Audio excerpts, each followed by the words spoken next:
This is Vince Miller. Thank you so much for joining me for this devotional. Today we're in Daniel 7. I'm going to read verses 13 through 14. We are at the apex of Daniel's vision. Remember, he saw four beasts coming out of the sea. Then he saw this throne room with a great throne and a judge who's going to disperse judgment. And then here's what happens next. Daniel says, I saw in the night visions, and behold, with the clouds of heaven, so he imagines clouds, there came one like the Son of Man riding the clouds. His name was Jesus, of course, and he came to the Ancient of Days, that's God, and was presented before him, and to him was given dominion and glory and a kingdom that all peoples and nations and languages should serve him. His dominion is an everlasting dominion, so it never ends, which shall not pass away, and his kingdom is one that shall not be destroyed like all other kingdoms were.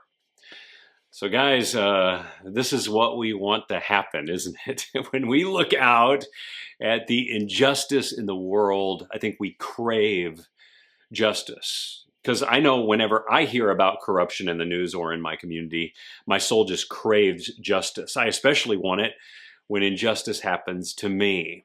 And during election years, we actually go to the polls hoping that our vote and the candidate that we elect is going to make the difference in our world. But they never do.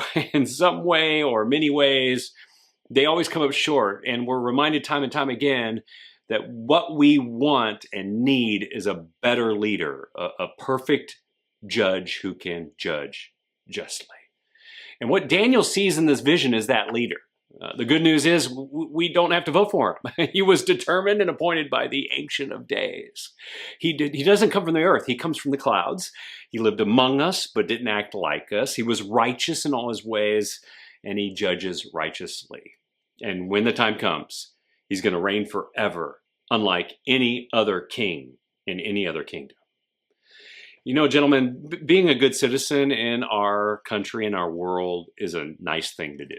You should participate in elections. You should obey the laws of our land. You should pray that righteous leaders will arise in our time. But remember, we don't need to find a king. We have one. He's been elected. He has established a kingdom, and we are citizens of that place.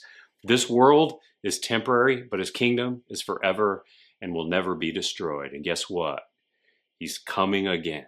So just leave justice and redemption and leadership to him.